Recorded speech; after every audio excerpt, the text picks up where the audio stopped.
What would you do if a starving little girl returned your lost wallet, and inside it was a note so heartbreaking it shattered everything you thought you knew about kindness?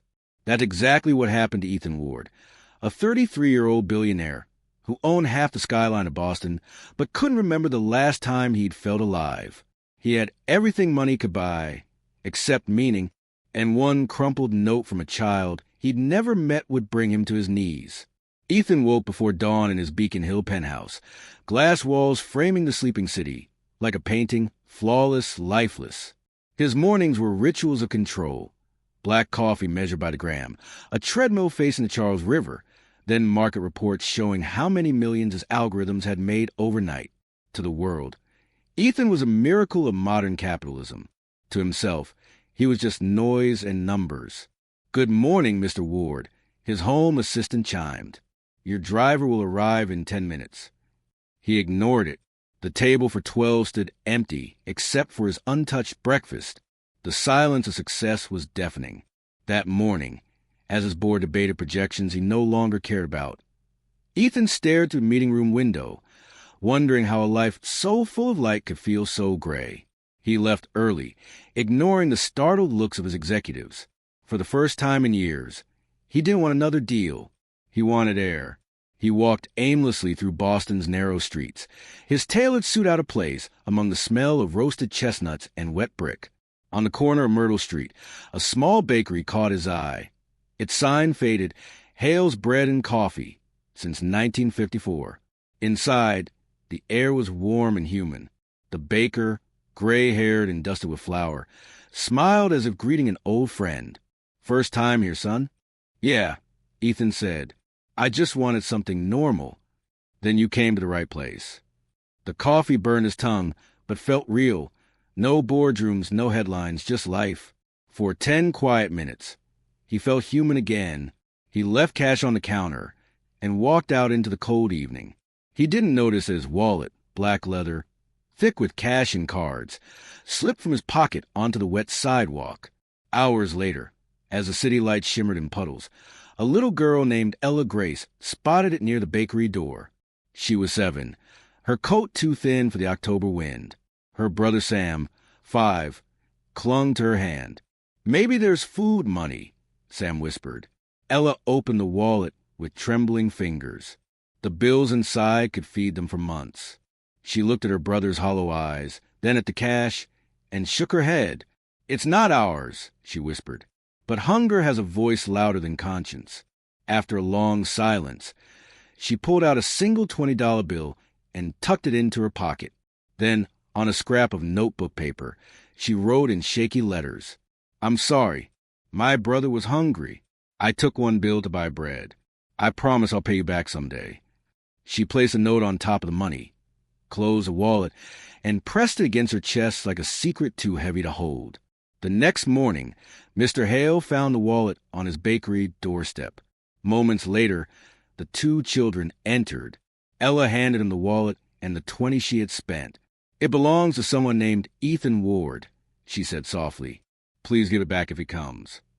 "I want to pay for the bread," she added. "That way I don't know anyone." Mr. Hale took the bill, his throat tight. "You're a good girl, Ella," he said gently. But she was already gone, holding Sam's hand.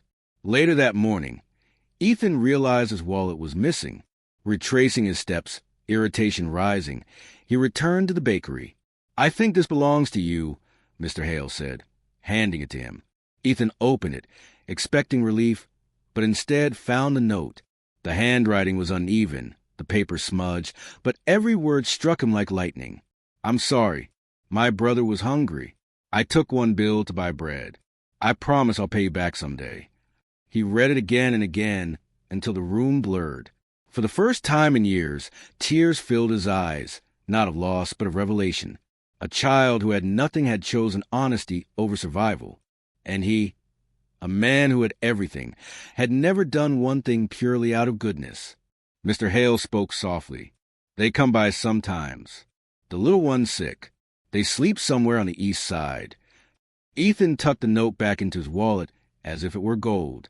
"If they come again," he said, his voice breaking, "tell them I'm looking for them. Not to take anything, but to thank them." That night, The billionaire who thought he'd seen everything stepped into the cold streets of Boston, chasing a promise written in a child's hand, unaware it would change all their lives.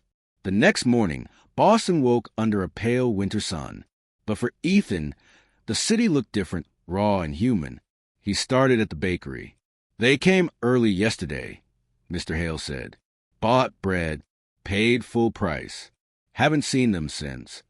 Ethan left his card offering a reward, but it didn't feel right. This wasn't about money. It was about meaning. He canceled his meetings. His assistant panicked, asked for how long. "Until I find them." He searched shelters, parks, and diners, showing the note to anyone who would listen. Some recognized the children's description, but no one knew where they slept.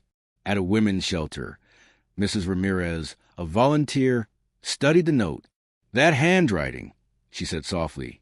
"It's careful," like she was afraid to make a mistake. Kids like that hide anywhere the world doesn't look. If she's protecting her brother, she won't come to shelters. The thought cut Ethan deeply. He left a donation that could feed the shelter for a month and kept walking into the gray afternoon. Boston's elegance faded block by block into desperation. Graffiti walls, fire escapes, and hum of traffic under bridges where forgotten people tried to stay warm.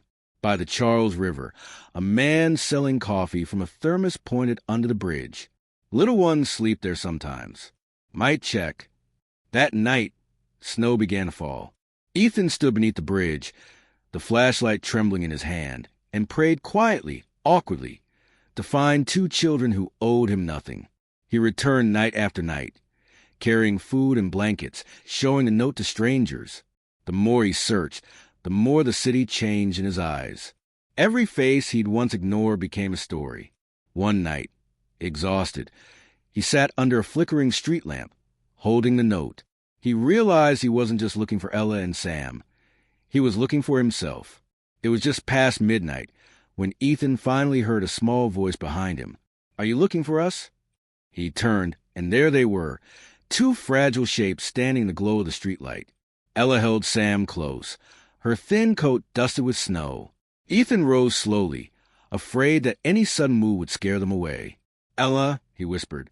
She nodded, clutching her brother's hand tighter. "Mr. Hale said you were looking for us. We didn't mean to take it. I'm sorry." Ethan's throat closed. He knelt to their level. "You didn't steal from me," he said gently. "You reminded me what honesty looks like."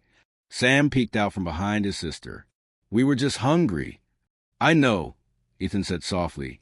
He pulled a small paper bag from his coat and handed it to them. "I brought something for you." Inside were 2 warm pastries from the bakery and a folded scarf. Ella hesitated, her pride and fear warring with her hunger. Then she whispered, "Thank you." They sat together on the cold curb, steam from the pastries curling into the winter air. Ethan asked where their parents were. "They went away," Ella said simply. "Mama got sick. Daddy left after.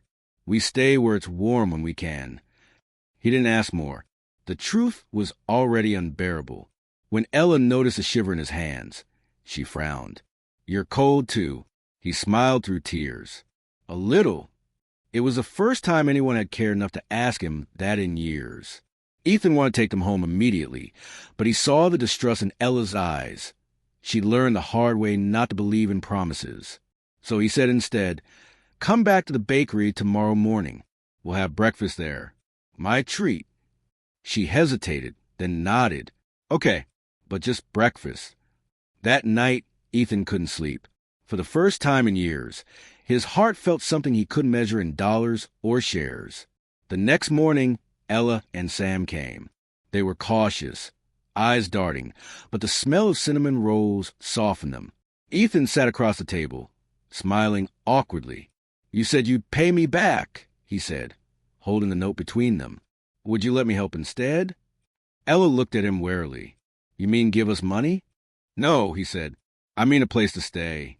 School. Warm food. I don't want anything from you. I just want to make sure you're safe." She studied him for a long time, then whispered, "People always say things. Then they leave." "I won't," Ethan said. Something in his voice, quiet, broken, real, made her believe him. Within hours, Ethan arranged everything. A doctor for Sam's cough, new clothes, a room at a nearby family center, and a promise to visit every day.